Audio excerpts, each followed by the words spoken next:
Who gets to decide what you should know about what happened in the room where it happened? I'm Scott Ott, and this is Bill Whittle Now. And Bill, there's a major controversy that has lingered on now for months, but it's reaching its peak as former National Security Advisor John Bolton's book is scheduled to be released on June 23rd, the day after this episode is airing. And the Trump administration is suing not only to stop the publication, and the book has already been printed and in fact is out in other countries and is in the hands of reviewers. And there are giant stacks of them in warehouses around the country, but they're also suing to take away the money that John Bolton has made. Some $2 million, I think, was the advance. But Bill, because it's a 577-page book, which I have not yet read, neither have you, I would really like to focus on who gets to decide what former White House officials are allowed to say about their time at the White House. To start off, do you think that, first of all, should White House officials have to sign a non-disclosure agreement before they get a job at the White House? That's actually an interesting question.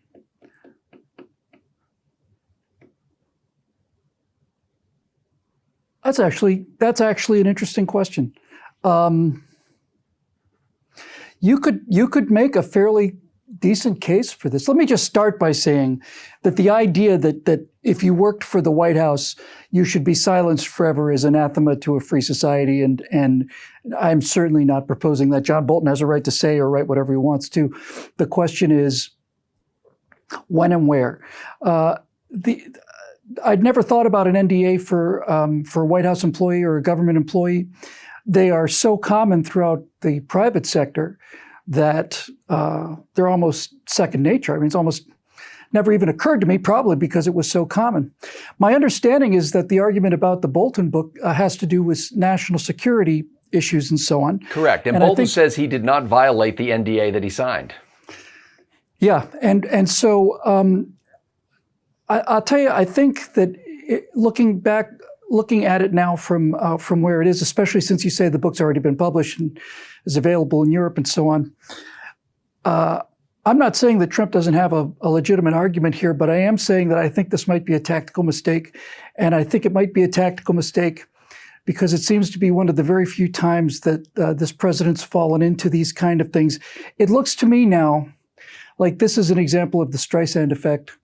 And for those of you who are not familiar with it, Barbara Streisand, who lives out in Malibu, came online and found an aerial picture of her house that was taken by some company that was just doing aerial photos of the Pacific coast and selling the pictures. And I think 3 people had looked at that picture at that time. And Streisand got so incensed about this that she demanded that he take it down. He said the airspace is public and so on, turned into a gigantic battle. And she wanted it taken down because she didn't want an invasion of her privacy. But when it was over, hundreds of thousands of people had seen the picture because Barbara Streisand had called attention to something that she wanted to go away. And that's the Streisand effect, more or less. I think there is something to that, Bill, to say that what kind of audience would a 577-page book written by a former national security advisor generally have, unless the White House didn't want you to read it? Yes, and since the book is already out, if there was a way to have withheld publication or something like that for national security reasons, I don't know the details of this, but let's just say that it makes sense that the Trump administration wouldn't want this published, and they're using national security concerns as the reason, and these may be legitimate concerns. I just don't know the details about that. But once the cat is out of the bag, and it is, then the more energy you spend on trying to stuff the cat back into the bag, the more people pay attention to this howling, scratching, screaming noise. One thing I've learned about public relations in this age, I've had probably one major case and several minor cases of having stepped on a landmine or another or something. And while the instinct to go out there and defend yourself and fight is very strong, what I've learned from my experiences, limited experiences, and the much greater experiences of other people, that the best thing to do if there's something out there you don't like is to just ignore it. The news cycle moves so quickly that the more effort you put into trying to stop something, the more important it's perceived to be. And that attracts the attention of people who otherwise, as you pointed out, would have never read the book. If there's something particularly damning in there, and I have a very good feeling this is not going to be a glowing review of Donald Trump or his policies, but if it's already out there, then it's already out there. And I don't think that you have the right to publish what goes on behind the doors of closed presidential meetings while the president is still sitting in office. I think that's probably where I would go with this if I had to do a snap decision on the fly. As far as the kind of the NDA goes, I think you should basically say, if you're going to work for a president of the United States, be part of his inner cabinet, you must sign a non-disclosure agreement that terminates on the instant that his successor is inaugurated. And that doesn't seem unreasonable to me. Now, other officials in the Trump administration have, of course, written their memoirs after leaving the administration, a number of them with glowing assessments of the president's time in office. I personally listened to the audiobook version of Nikki Haley's memoir, which is very positive, and I doubt that the Trump administration was fighting to stop that from getting out. But the upshot of this one is the Bolton lawyers are making the case that John Bolton did what he was supposed to do. He did not violate his non-disclosure agreement. He actually went through a multi-month process with an NSC official who was in charge of evaluating whether classified information is contained in books that are in the publication process from former administration officials. That person gave him the verbal okay and said, yeah, it's okay to go ahead and publish this. And then the Trump administration appointed somebody else to review it. In this case, opponents of the administration say that they appointed a political appointee who had never actually reviewed a book for classified information before, whereas the previous reviewer was actually a career person, and that's what they do. And so essentially the Bolton people are making the case that the only reason why the Trump administration is upset is for political reasons. It'll make the president look bad, that there's no national security information in there that would jeopardize anything. That sounds reasonable to me. This, I think, is probably a tactical mistake on the president, although, and I'm kind of coming down on the side of Bolton's lawyers on this one, although I do really, genuinely, the more I think about it, think the idea of an NDA for the duration of the president's term is a very, very good idea. But since that wasn't in place here, if it's passed a national security review, then Bolton's got a good case. And it makes Trump look like what the left wants him to look like. It's the optics of it are bad. It is possible, although I'm not sure how likely, that the reason that they're fighting this so hard is almost to set up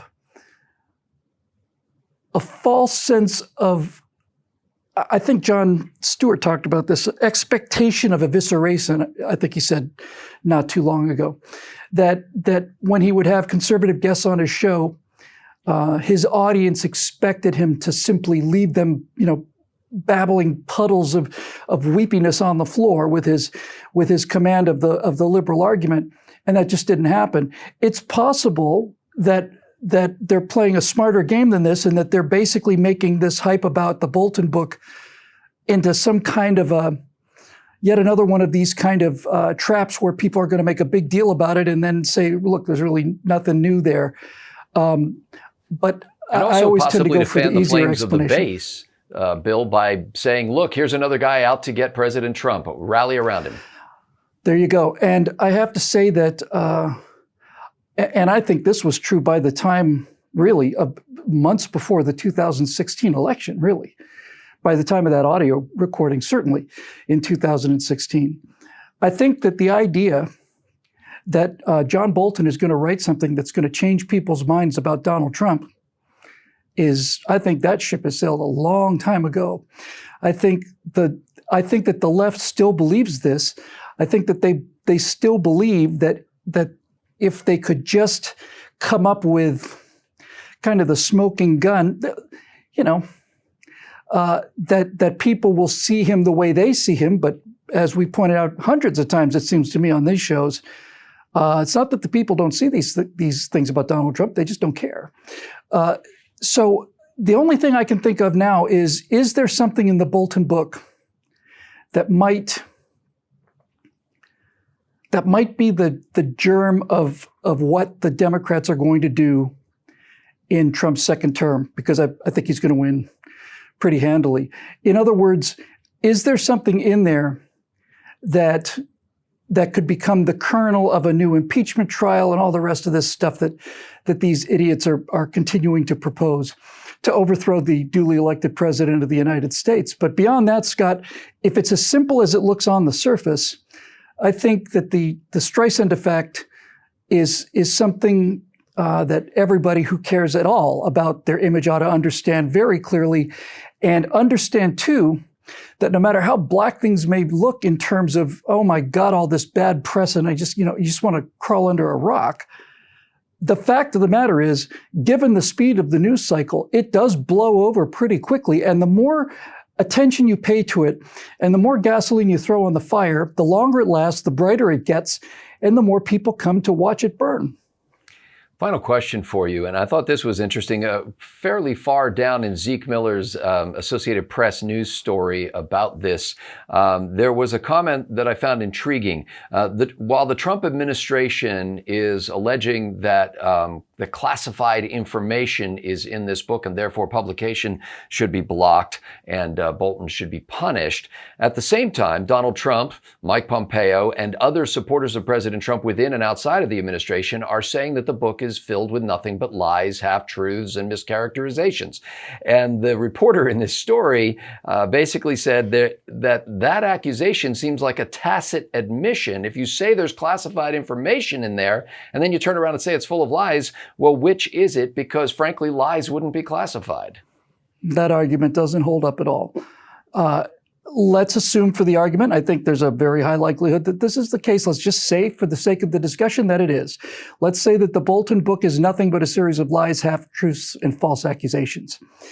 If that's true, then having come from John Bolton, an insider on the president's advisory staff, then this can cause political damage to Donald Trump. Donald Trump, nor anybody else in this country, can stop the publication of a book because they contain lies, half-truths, and unverified accusations. That would empty the bookstore. You can't stop a book from being... Yeah, exactly. You can't stop the publication of a book on those grounds. You can stop the publication of a book on national security grounds. And certainly the Trump administration could not have come up with this defense, this legal argument, without some sort of basis for it. They obviously have some sort of basis, and that basis may in fact be correct. And the secondary thing that you mentioned earlier about how the perception that everybody who's been in Washington for a long time is out to get Donald Trump, this may in fact be why they're playing this way. And of course, as I said, the obvious reason that the Trump administration is doing this not only may be, but likely is the actual reason. They think there are things in there that affect national security, and that's the argument they're making. But it doesn't look good, and this won't be the first time that Donald Trump has done things that didn't look good. But he's president of the United States, and I'm some schmoo sitting in a studio in Los Angeles.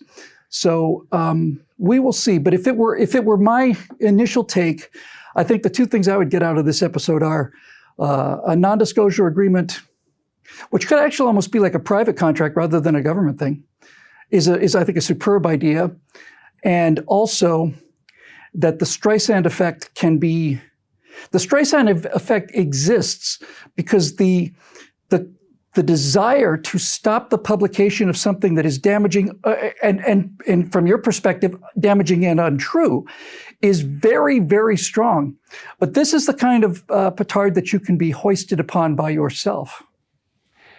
Ladies and gentlemen, John Bolton's book is scheduled to be released Tuesday, June 23rd, if the courts don't intervene. My copy is already on back order, so I would expect that you'll hear more about this book going forward if it's worth talking about, both here on Bill Whittle Now and on our other show, Right Angle.